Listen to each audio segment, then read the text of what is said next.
Uh-oh.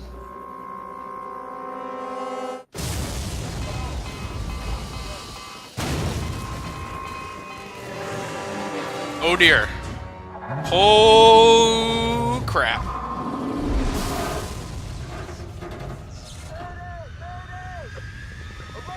Little Cthulhu come to say hello.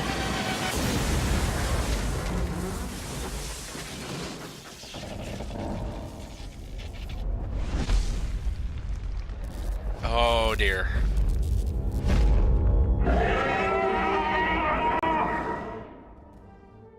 Shenanigans back again, and welcome to MMOMG. I'm 2 weeks into Secret World Legends, and this past week was fairly noteworthy.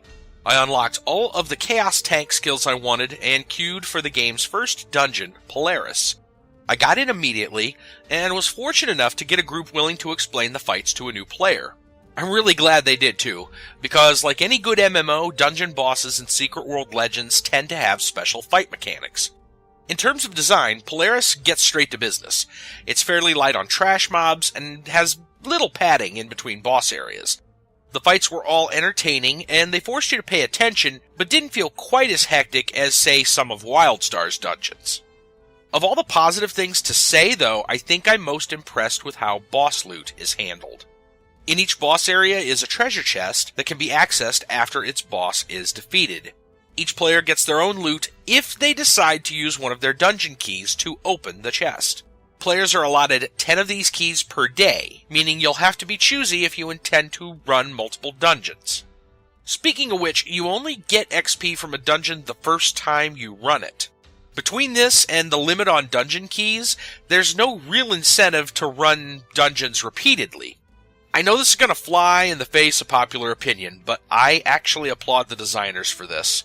Allowing players to endlessly level and obtain loot via dungeon queues kind of messes things up. I mean, it trivializes the dungeons themselves, it kills the reason for zone content to even exist sometimes, and it's usually why MMOs feel so devoid of players anywhere but in capital cities.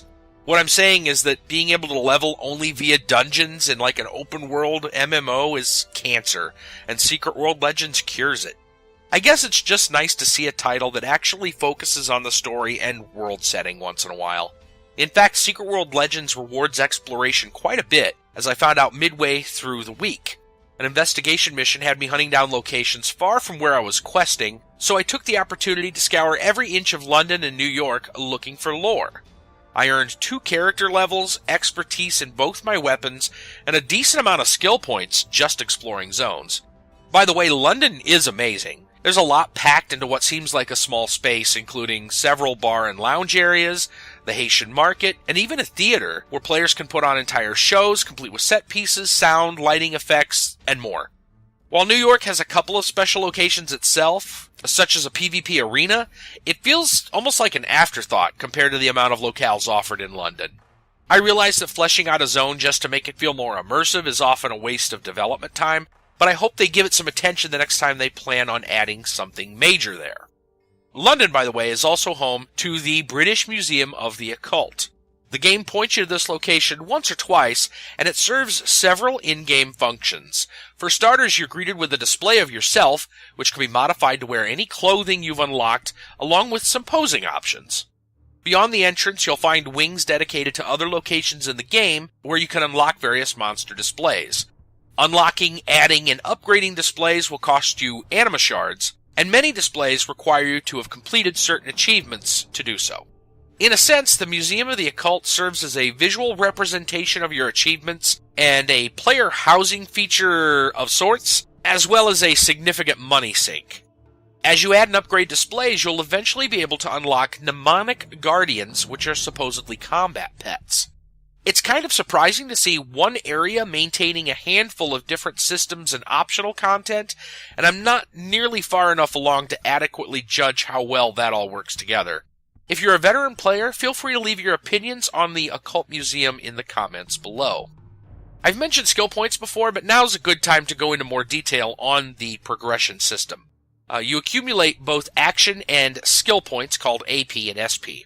AP is used to purchase abilities from the Active Abilities tab, while SP unlocks skills from the Passive Skills tab. The active ability section contains a separate skill tree for each weapon and 5 abilities per branch on that tree, with a final mastery ability at the very end. Active abilities are combat skills that can be placed directly into your hotbar. The passive skills section is laid out in a similar fashion with a page for each weapon type, but contains much larger skill trees with 5 branches and 10 total skills per branch.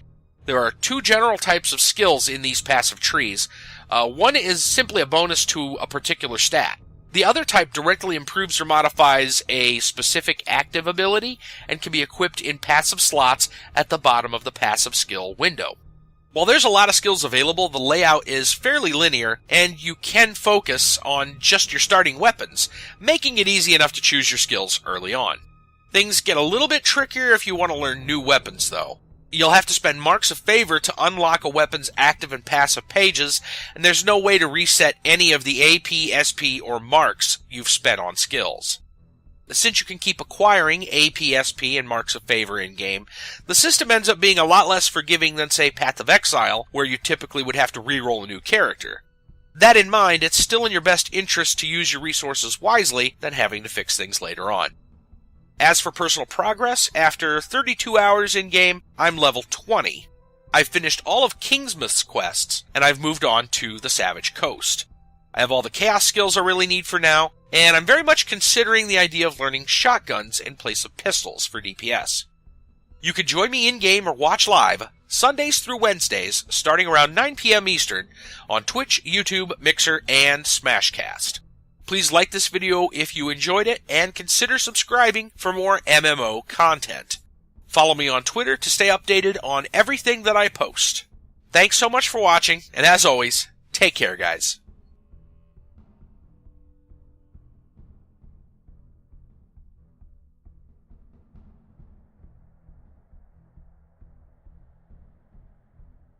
Oh, this is the laundromat. We gotta talk to to this guy. All right, let's talk to Dave. I'm talking the Universal Day. Puppet governments, the Shadow Masters, Big Brother corporations, satanic cults, squid worshippers, the Knights Templar. Pick a card, man. Any card. Alligators in the sewers, giant squid washing up out of the East River, packs of wild dogs talking in Russian. Man, this place is a fucking pre-gentrification spook central, huh? Spook Central. That's why I stay inside, man. Wall Street's their piggy bank. And Times Square? Strobe hypnosis. 30 milliseconds spliced in on every 1,337th frame. I have filmed it, and gone through all the data. The exposure almost killed me with a migraine. Just ask Penny. The old Penny. She was slipping something into the chicken soup. I built up a tolerance to it. I couldn't take the uncertainty, so I really cut back on sleeping. Okay?